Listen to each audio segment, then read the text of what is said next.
जय हिंद साथियों, Vikram educational point पे आप सभी लोगों का हार्दिक स्वागत और अभिनंदन है।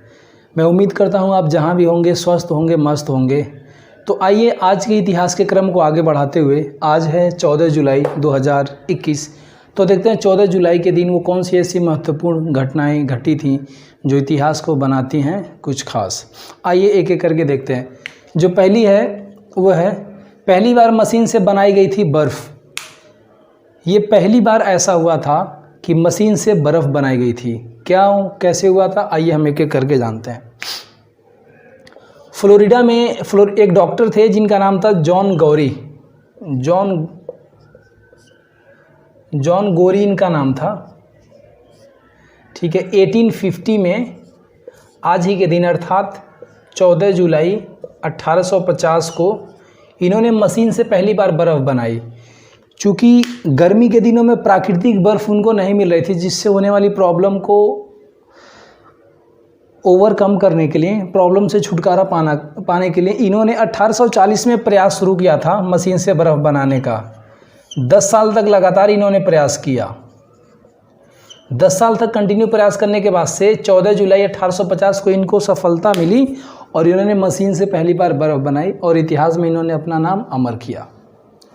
नेक्स्ट, जब निरंकुश राजतंत्र के खिलाफ फ्रांस में उठ खड़े हुए लोग, क्या था वो कारण, आइए देखते हैं। फ्रांस में, जैसा कि हम लोग जानते हैं, फ्रांस में पहले राजतंत्र था। जैसे शासन की जो प्रणाली होती है, आइए थोड़ा सा टॉपिक से डाइवर्जन है, बहुत ही खास है। शासन प्रणाली में दो होता है, एक होता है राजतंत्र और एक होता है प्रजातंत्र। ये दो महत्वपूर्ण होते हैं। राजतंत्र में क्या होता है कि राजा का शासन होता है। इसमें क्या होता है कि राजा वंशानुगत होता है, वंशानुगत। इसका सबसे बड़ा उदाहरण क्या है? इंग्लैंड इसका सबसे बड़ा उदाहरण है। प्रजातंत्र में क्या होता है? प्रजा का शासन होता है। अब्राहम लिंकन की एक मुझे परिभाषा याद आ गई प्रजातंत्र के लिए। जनता के द्वारा किया गया शासन क्या कहता है? प्रजातंत्र।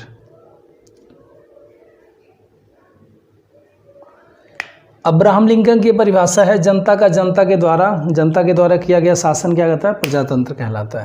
इसमें क्या होता है? जनता अपने राजा का प्रत्यक्ष रूप से चुनाव करती है। इलेक्शन कह सकते हैं, आधुनिक समय में इलेक्शन है। तो इसका सबसे बड़ा उदाहरण क्या है? भारत इसका बहुत बड़ा उदाहरण है। यहाँ पे क्या होता है? यहाँ पे प्रजातंत्र है। अपने राजा का चुनाव जनता करती है, उसको राजा नहीं कहते, प्रधानमंत्री होते हैं। ठीक है, प्रधानमंत्री का चुनाव करते हैं और वही देश पे शासन करते हैं। तो दो चीज़ें हमने बोली है, राजतंत्र और प्रजातंत्र, ये आप समझ गए होंगे। अब मैं आता हूँ अपने मेन टॉपिक पे, जो है जब निरंकुश राजतंत्र के खिलाफ लोगों का विद्रोह।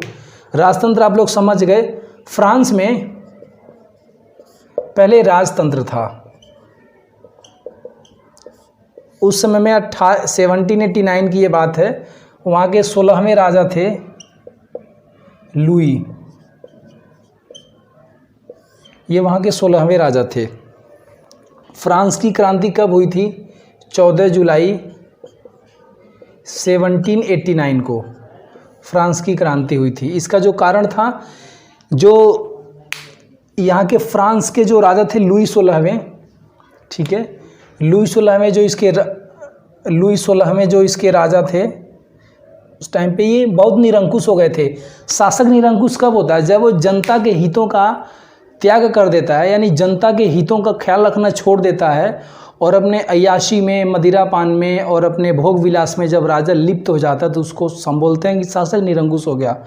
तो जब लुई 16वें निरंकुश हो गए, सामंतवादी प्रथा और तेज बढ़ रही है, सामंतों का शोषण हो रहा है, वर्ग विशेष के लोगों को विशेष अधिकार मिल रहे हैं, जनता त्राहिमाम कर रही है। तो उस समय फ्रांस में क्रांति हुई और उसी क्रांति के बाद फ्रांस में राजतंत्र के बाद से प्रजातंत्र की नींव रखी गई।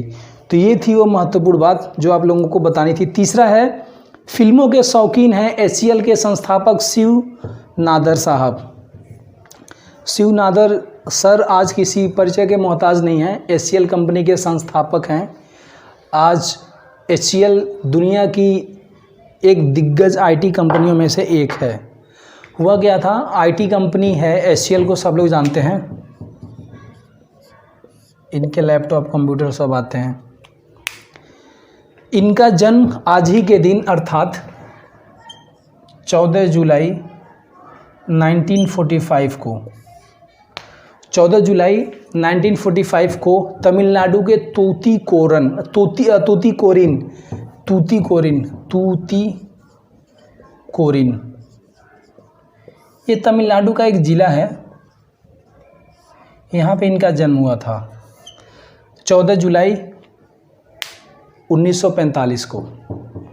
इलेक्ट्रिकल इंजीनियरिंग करने के बाद से DCM में इन्होंने कुछ दिनों के लिए नौकरी की। DCM में कंपनी का नाम है, उन्होंने वहाँ पे नौकरी की। 1976 में 7 दोस्त इनके थे। 1967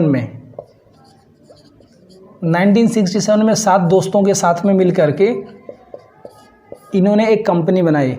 कंपनी का नाम क्या रखा, माइक्रोकॉप कंपनी का नाम रखा। कंपनी को कुछ दिनों तक चलाए, उसके बाद से उन्होंने कंपनी को बेच दिया। जिसके बाद 1976 में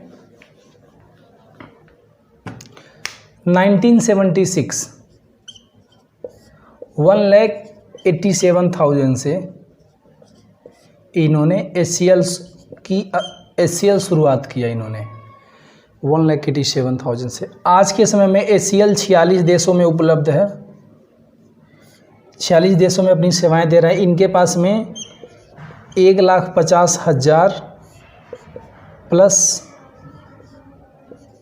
कर्मचारी हैं, एम्प्लॉय हैं, ठीक है। ये हैं नदार साहब, ये फिल्मों के बहुत बड़े शौकीन हैं। इनके पास में 4,000 से भी ज़्यादा फिल्मों का कलेक्शन है। इनकी योग्यता और इनका योगदान, IT क्षेत्र में इनके योगदान को देखते हुए भारत सरकार ने इनको पद्म भूषण